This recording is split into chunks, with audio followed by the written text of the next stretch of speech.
Hello everybody, my name is Khaled Siddiqui, and in this video I'm showing you how to replace the battery and the touchscreen in a TomTom XL GPS. That's how the GPS unit looks like.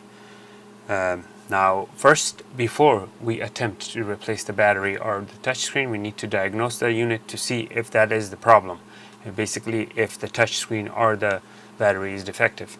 How can you tell if you have a touchscreen problem? Usually the touchscreen problem is when the GPS touchscreen is either unresponsive or if it's off by few like centimeters or a few inches. For example, you press this area and somewhere next to it is being pressed, or you press, like if you're typing an address, you're pressing one alphabet and something else is being pressed on top or at the bottom or on the right or left. That's when the touchscreen could be out of calibration, which can be fixed in a Garmin. You can do a manual calibration by holding the upper left corner when restarting the unit. But with TomTom, you don't have a calibration. You have to create a DOS calibration file, which is very complex. I'm not going to get into that because that requires you to plug in the unit to your computer and whatnot. So basically, the easiest way is to replace the touchscreen if you have if your calibration is off. And how can you tell if the battery is bad? You simply turn on the unit, just like I am turning this unit on. And once you turn it on, it's as simple as this. Click here, and that's your battery right there. It should be fully charged, and this was sitting on charge all night, and it's not even just a little over half, and it's not even going to last for 10 minutes. It will drop to zero. So I definitely need a new battery on this thing. Now, why would I replace the screen on this? The screen appears to be calibrated fine. Destination. The reason I'm replacing the screen are obviously scratches, which are physical scratches. Now, that's another reason why you want to replace the screen. Now, if you look at this screen, you could see the physical scratches. They're like dots. Let me see these dots. Those are the physical scratches because of which I'm going to replace the screen. Now, to do that, first what you need to do is remove the sticker, the label at the bottom of the GPS with your nails. You have to have long fingernails, and it's very hard to keep your nails sanitary when they're long. I mean, how many car mechanics do you know with clean nails? It's very difficult. When you're doing repair job and whatnot, your nails will always get dirty, and you have to keep it daily. Clean it daily. So these are the two screws that we need to open. Now we have very fine and good quality precision tools. This is like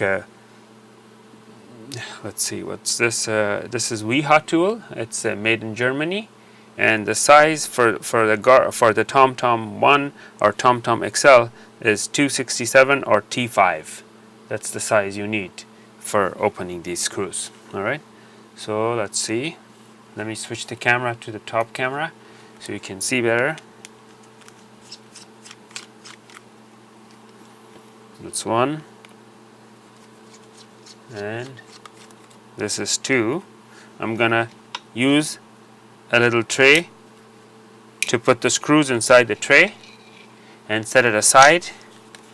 Now I'm going to take this apart with your nails. Just take it apart like you would normally take things apart. Be very careful because there's a flat ribbon cable and you don't want to break that ribbon cable.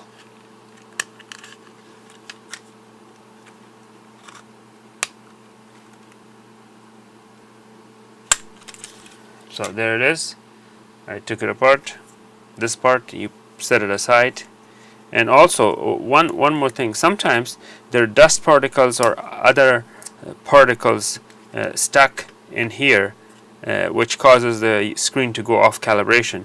So it's always good to clean this when you're at it. I use an electric toothbrush like this one to do the cleaning.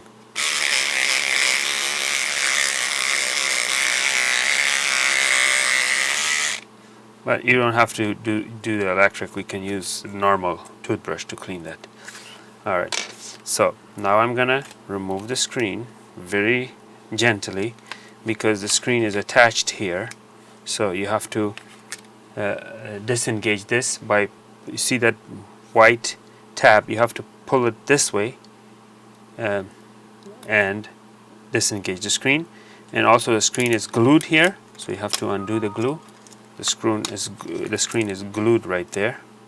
It's a sticky tape. So I'm going to remove this. So see how it pulled this way? Now I'm going to pull the screen this way. That's the battery. Also, if you notice, the battery is like slightly swollen, and it usually becomes swollen when the battery goes bad. So that's another indication that you need a new battery when you see the battery is swollen. Alright, so let's take this. Now this is the touch screen. Behind this is the actual LCD. All we need to replace is the touch screen, not the actual LCD. To do that, we have to remove the tape first. Now we have to desolder these. Make sure that this one is also glued in the back, so you have to do it like very carefully. Remove the glue first. Take the soldering iron. Let's do it this way.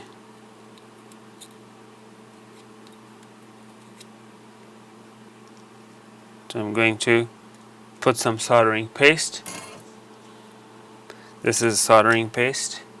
You want to put some to give it a better connection when you put the replacement.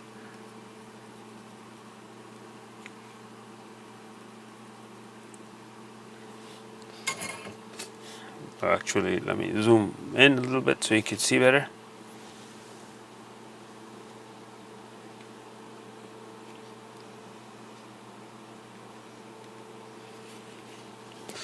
Okay, so there it is. I took it out.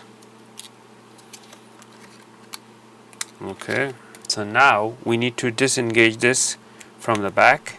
We need a knife like this. We turn it around and we will remove the metal frame from that's the metal frame that's holding the touchscreen. We disengage that metal frame from the LCD. So watch that carefully.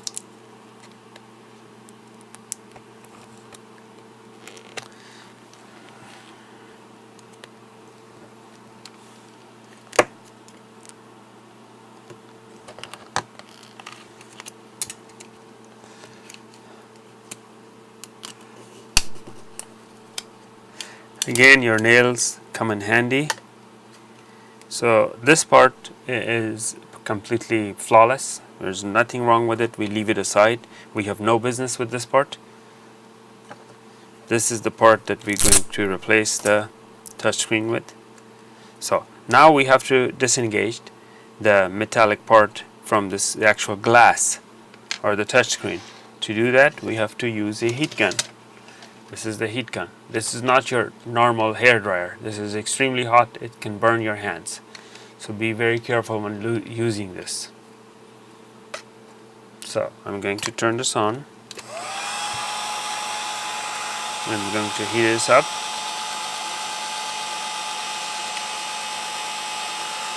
Let it heat up, and then I'll slide the knife between the glass and the frame.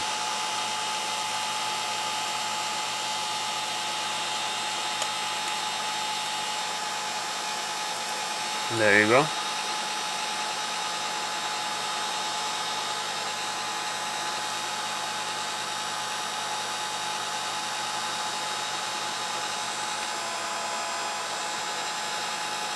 Sometimes the screen will break, so you have to be careful not to overheat it too much on one edge. Watch your hands so it doesn't burn your hand.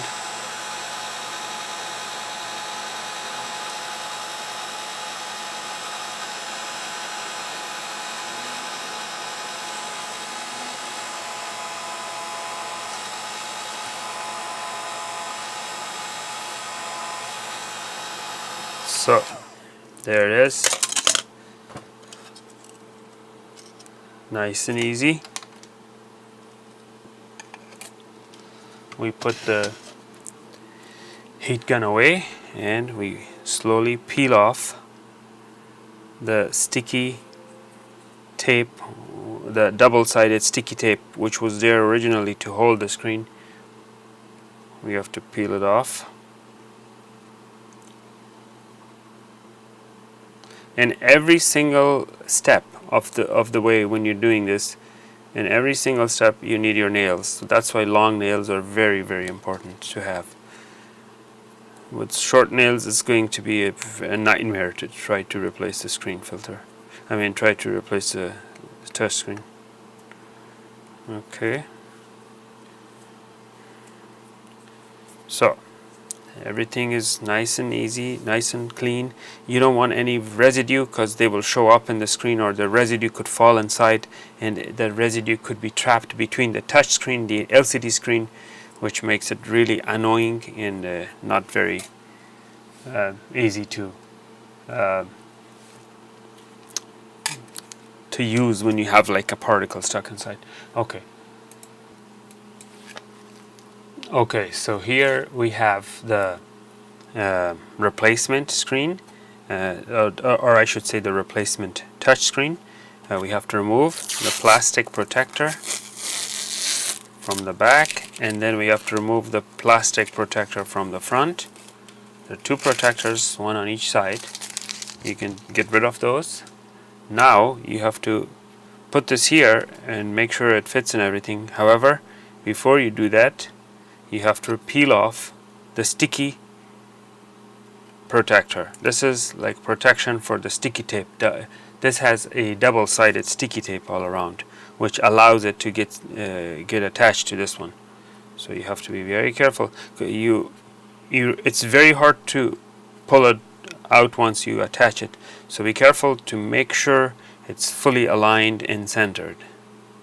Because once you attach it, it's going to be very difficult to detach it. Okay, so that looks pretty good to me. Now we need our screen to put this back there. So let's put this back there. Make sure there are no dust particles stuck inside, and if there aren't any, you simply attach it. Okay, and try to do it like parallel. Don't apply pressure on one edge when the other edge is up, because you can break the screen. So do parallel pressure, nice and easy. Make sure it's snapped back in place, just like mine. It snapped very nicely. Now we have to solder this wire back to here. Again, we go to the close-up camera for soldering,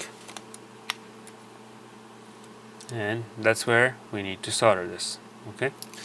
First, we put some solder on the touch screen side.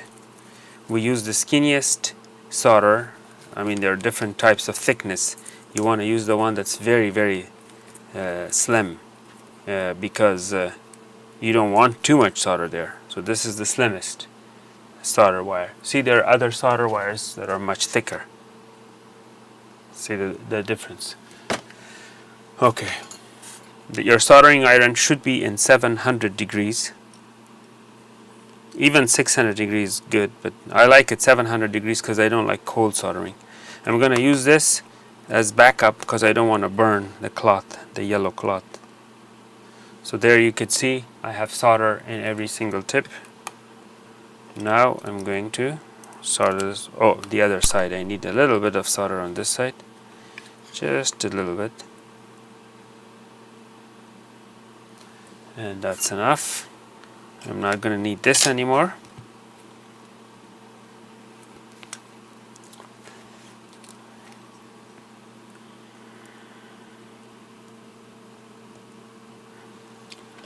Okay.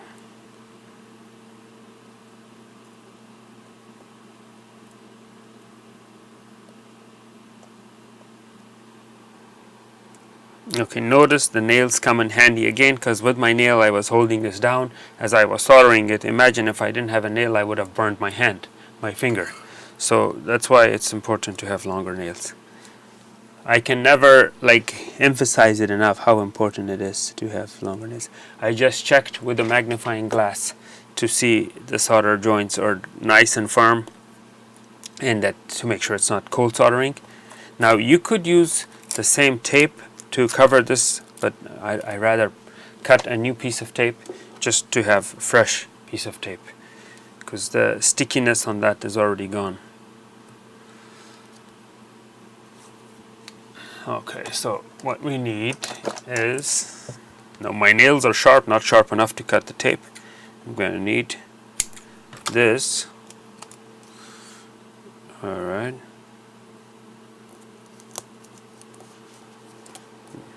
There it is. Now I'm going to put this back inside the frame. Now I'm going to need a different angle camera. Let's see. This is the top, this is the bottom. Top, bottom, and that's how that is. So this is how it's going to go. So that's the bottom where the cables are. Okay, now this I can re-engage it, but I'm not gonna, because I have to change the battery. Changing the battery is not that hard. You simply pull out the battery with something like this, and then you open these screws, 1, 2, 3. Now for that you need a Phillips screwdriver. Phillips. Okay, small Phillips screwdriver. To get access to the back. So far I have only taken out 5 screws. I mean the total number of screws that you need to take out. That's all. There's no more than that. So you unplug this battery and let's get the new battery. Okay, so this is the replacement battery. As you can see, the back of the replacement battery has a sticky tape, double-sided tape, which you need to peel off. Again, a good where your nails come in handy. There.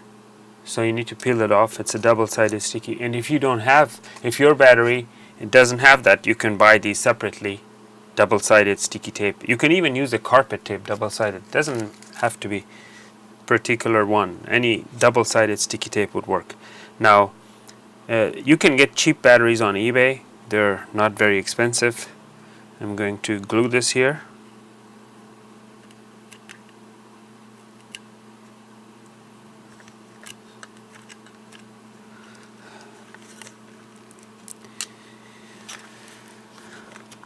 Okay, now I'm going to put this back in. First I'm going to plug this in.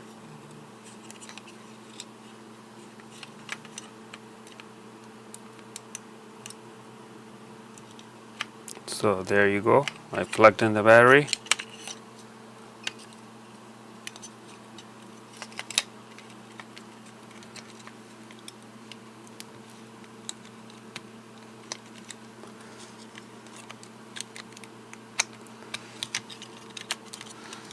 So this plug goes in first, and then everything else snap into place.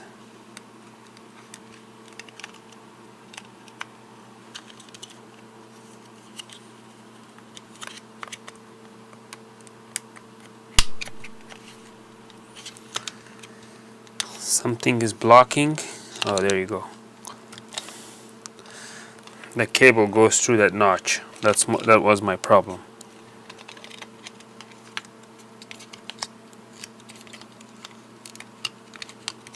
Okay.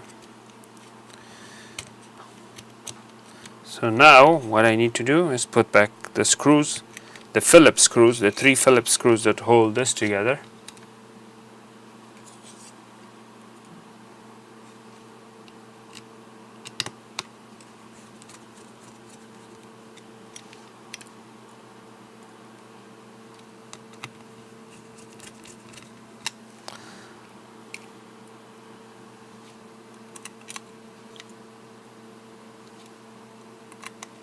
Now this is an aftermarket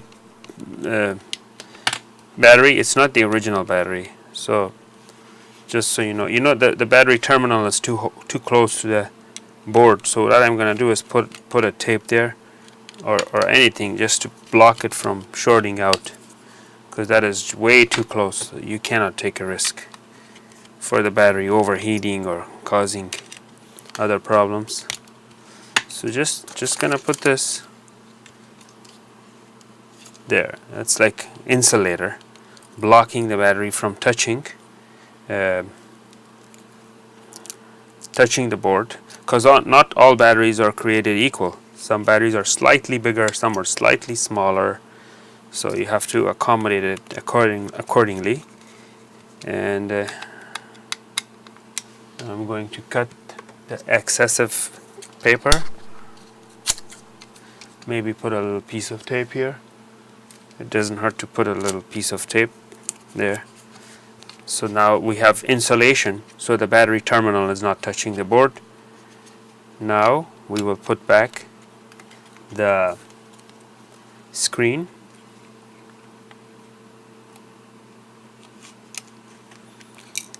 You put it like that, push it in first, all the way in, and then snap that back in. There, you snap it back in, these.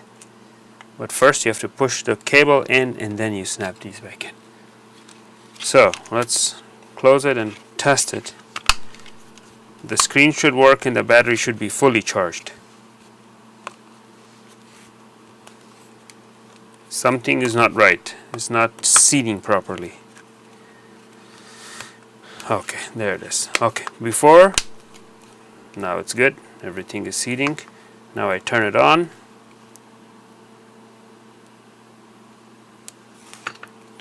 There it is.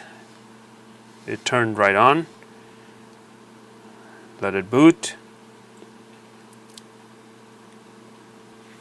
I haven't put these screws yet.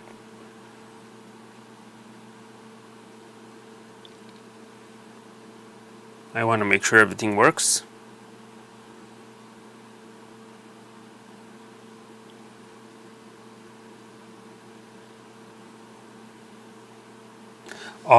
It's always a good idea to test it before you put it back together.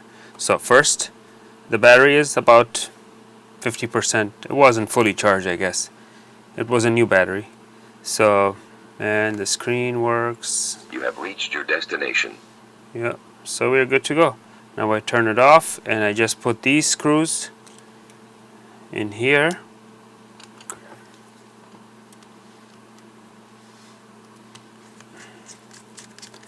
There, and this one in here.